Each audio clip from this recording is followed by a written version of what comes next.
अध्यक्ष कैप्टन पृथ्वी चंद जी, डॉक्टर मोहन जी और अभी हमीरपुर के एमएलए आशीष शर्मा जी आए हैं और सभी अधिकारी गण, बलडूक की सभी जनता।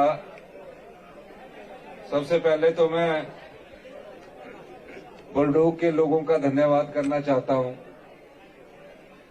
कि मुझे आपने आशीर्वाद दिया। आशीर्वाद के बाद मैं विधायक बना। विधायक के बाद विधायकों ने मुझे इस प्रदेश का मुख्यमंत्री बनने का मौका दिया और इसमें बुधौन की जनता का आशीर्वाद है, सभी हमारे साथियों का आशीर्वाद है, विधायकों का आशीर्वाद है और हाईकमांड का आशीर्वाद है। जब भी मैं चुनाव के वक्त आता था बलडूक में, उस समय चाहे कुहाड़वाड़ा रोड है, चाहे स्कूल वाला रोड है और भी जो बलडूक के रोड होते थे वो फॉरेस्ट क्लियरेंस के लिए हमेशा फंस जाते थे। पर मैं आज आपको कहना चाहता हूं कि जो भी आपके संपर्क सड़कें हैं, जितने में भी मुझे अपनी एप्लीकेशन दी है, उन सब एप्लीकेशन को मैं घर में जाके पढ़ूंगा। अगर मैं यहाँ एक एक एप्लीकेशन पढ़ने लग गया तो सुबह से लेकर शाम तक, क्योंकि पढ़ने जो टाइम लगता ना, तो आराम में बैठी के पढ़कर सारी एप्लीकेशनों पर गौर करेंगे, उसके बाद करेंगे।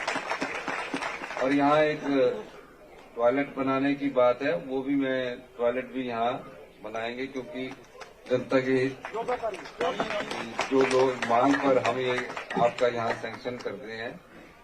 और जो बलडूक की सड़क है, ये वाली मेन जो चोड़ू में मिल रही है फॉरेस्ट क्लियरेंस करके, इस सड़क को चाहे जितना भी पैसा लगे उसको हम इन गर्मियों में से पहले पक्का कर देंगे, जून से पहले पक्का कर देंगे। और इसका एस्टीमेट बनाकर हम इसको पूरी तरह, ताकि यहाँ से फट शॉर्टकट मार के चले जाए। और बोर्ड नाले वाले भी है, स्कूल वाली भी है। स्कूल का तो झगड़ा है ना कुछ, उसकी प्राइवेट जगह, जब वहां झगड़ा होता वहां हम पूरा नहीं कर सकते हैं, लेकिन फिर भी कोशिश करेंगे कि उस झगड़े को भी, स्कूल वाले झगड़े को भी ठीक किया जाए। अभी मेरी एक मीटिंग है शाम को शिमला में, तो मैं सिर्फ कुछ बातें आपके साथ कहने आया हूं। जब से हमारी सरकार आई है और मुझे काम करने का मौका मिला है, तब से हमारी कोशिश है कि गांव के अंतिम व्यक्ति तक पहुंचा जाए। और हमारा कार्यक्रम एक अभी शुरू होने वाला है 17 तारीख से, सरकार गांव के द्वार, यानी कि गांव की स्थितियों को समझा जाए और गांव की स्थितियों के अलावा बेरोजगारी को समझा जाए और स्वरोजगार के अवसर प्रदान किए जाएं। इस दृष्टि से हमारी सरकार कार्य कर रही है। अभी हमने एक योजना आप लोगों के लिए लाई है, एक सोलर पावर प्रोजेक्ट्स की योजना हम लेकर आए हैं। वो योजना आपको मैं बताना चाहता हूं कि हमारे लोगों ने जंगली जानवरों के कारण या बंदरों के कारण फसलें उगाना बंद कर दिया है। अब फसलें उगाना बंद कर दिया है और डिपू में 2 रुपए किलो आटा कने 3 रुपए किलो चावल मिला दे। तो बोला खेता च होता कुछ नहीं, तो ये कर लेंगे। तो मैं ये बात इसलिए कह रहा हूं कि अब हमने एक योजना लाई है। उस योजना में जिसके पास 6 कनाल जगह होगी उसके वहां सोलर पावर का प्रोजेक्ट लगेगा, लेकिन उसके लिए कुछ शर्तें हैं। उसको सरकार उसका सोलर पावर प्रोजेक्ट लगाएगी। अगर 100 किलोवाट का सोलर पावर प्रोजेक्ट लगता है तो उसके लिए आपको वो सोलर पावर कितने का लगता है, 40 लाख का लगता है। अनएम्प्लॉयड यूथ के लिए ये योजना है, उसके पिताजी अगर किसान के लिए ये योजना है। तो 40 लाख में से बैंक वाले तो लोन देंगे नहीं, सिर्फ आपसे 10% सिक्योरिटी लेंगे और 10% सिक्योरिटी लेने के बाद बाकी पैसा सरकार डालेगी और हर महीने सरकार की तरफ से आपको 20,000 रुपया महीना मिलेगा। उसमें जिसकी जगह पर वो लगेगा, उसके जगह के आदमी को उस सोलर पावर प्रोजेक्ट का ख्याल भी रखना पड़ेगा।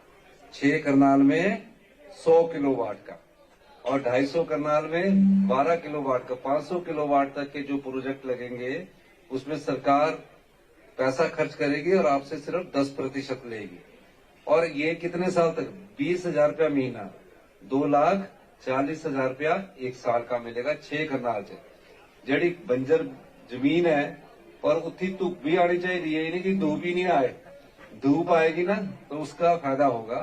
तो ये सरकार ने अभी योजना लाई है और इसका जल्दी ही शुभारंभ करने जा रहे हैं और कम से कम 20,000 लोगों को हमने रोजगार के अवसर पैदा किए हैं और 31 मार्च से पहले सारी एडवर्टाइजमेंट करने के लिए बोल दिया गया है करीब 20,000, जिसमें आईपीएच में अगर para fitter, pump operators, electricians, multipurpose workers लगने हैं तो उनकी भी अभी एडवर्टीजमेंट और निकल रही है। अभी lecturer, TGT, non medical, medical, Shastri, JBT के बैच वाइज भर्तियां शुरू हो गई हैं। अब जो रिटर्न 50% रह गया उनकी है। 1261 पुलिस में भर्तियां स्टार्ट हो गई है, स्पेशल कमांडो फोर्स की, उनकी भर्तियां शुरू हो गई है। 984 पटवारियों की भर्ती की शुरुआत हो चुकी है। 600 जीएनएम के पोस्टें निकली हैं, उनकी शुरुआत हो चुकी है और भी कई पोस्टें निकल रही है।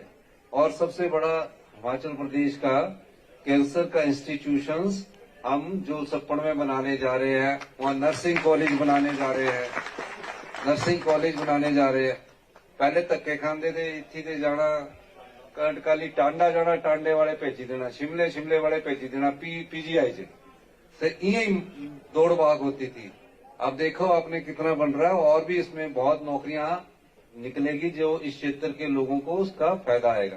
किसानों के लिए भी अगले बजट में हम एक योजना लेके आ रहे हैं, जिसके पास जगह होगी, भैंस होगी, गाय होगी, उसके लिए भी सरकार महीने की एक इनकम लेकर आ रही है, जिसकी हमारे जो अधिकारी है उस योजना को बना रहे हैं और ताकि युवा स्वरोजगार की तरफ बढ़े। ये योजनाएं अभी आने वाले समय में है और बल्डो की जितनी भी सड़कें हैं जहां गाड़ी जा सकती होगी और जहां जमीन का कोई झगड़ा नहीं होगा, उन सब सड़कों को इस गर्मी से पहले हम सारी तरह से ठीक कर देंगे। कुछ को पक्की करेंगे क्योंकि पैसा भी होना चाहिए था ना, कुछ को पक्की करेंगे, कुछ को आने वाले समय में और पक्का करेंगे। इन्हीं शब्दों के साथ मैं ये भी कहना चाहता हूँ कि आपने हमेशा मुझे प्यार दिया। मैं कुछ बीच में बीमार रहा जिसके कारण मैं आप लोगों से मिल नहीं सका, लेकिन मैं आपको विश्वास दिलाना चाहता हूं कि आपका जो भी काम है, हम सब लोग, आपका तो आशीर्वाद हमेशा ही रहेगा। मुझे और पूरे प्रदेश में भी घूमना है, यहाँ आपके ऊपर ज्यादा जिम्मेवारी है। और आप जानते हैं जब आपदा आई तो जो भारतीय जनता पार्टी के नेता थे वो कहीं भी किसी की मदद करने के लिए नहीं भाग रहे। आज भी जो हमारा क्लेम है उसको रोक रहे हैं। जो भी संसद चुन के गए हैं तीनों, आज तक उन्होंने ये गृह मंत्री से अपील नहीं की कि कम से कम जो हमारा क्लेम है उसको जल्दी रिलीज किया जाए। और जब आपदा आई तो उस आपदा में हमने तकरीबन सभी लोगों को 7 लाख रुपया घर बनाने के लिए दिया, जिसका कच्चा मकान था उसको भी 1.25 लाख रुपया दिया। और अंत में मैं यही कहते हुए कि आने वाले समय में हमारा आप लोगों का भविष्य उज्जवल है, इन्हीं शब्दों के साथ आप लोगों का बहुत बहुत धन्यवाद। मैं खुद सड़कें इसलिए देखने आया कि जब मैं एमएलए था तो मैं खुद देखा करता था, सब लोग आते थे कि यहाँ करते थे, तो मैं आज खुद देख के गया हूँ और इसके लिए मैं उचित पैसे का प्रावधान भी कर दूंगा। बहुत बहुत धन्यवाद। जय हिंद, जय भारत।